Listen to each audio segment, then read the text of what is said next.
ফুটে বের হচ্ছে সদ্যজাতক হাঁসের বাচ্চা।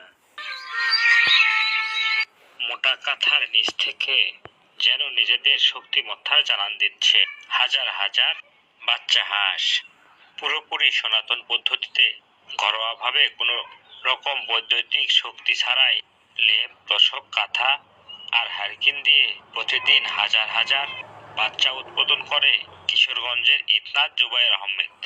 একসময় প্রাইভেট কোম্পানিতে চাকরি করা জুবায়ের এখন ঘরোয়া পদ্ধতিতে হাঁসের বাচ্চা উৎপাদন করে মাসে নিজে তো 2 থেকে 3 লাখ টাকা আয় করছে, সাথে কর্মচারী ও কর্মসংস্থানের ব্যবস্থা করেছেন অন্তত 4 জন বেকার যুবকদের। এখানে 4 জন চাকরি করে, আমি তাদেরকে 70,000 টাকার মতো বেতন দিই। আর যখন লাভ হয় তখন আসলে 2 বা 3 লক্ষ টাকা লাভ হয়ে যায়।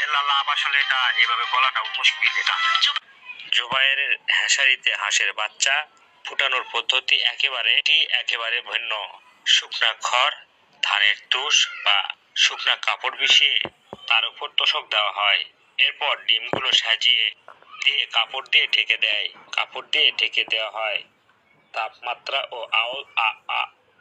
ও আর্দ্রতার নিয়ন্ত্রণ রাখতে প্রতিদিন 2 থেকে 3 দিন আলতোভাবে ডিম উল্টে দেওয়া হয় যাতে ভ্রূণের বিকাশ সমানভাবে হয়।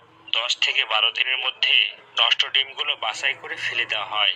এরপর আবারও কাপড় দিয়ে ঢেকে দেওয়া হয়। তারপর 25 থেকে 30 কি 28 দিনের মধ্যে ডিম ফুটে বের হয় হাঁসের বাচ্চা।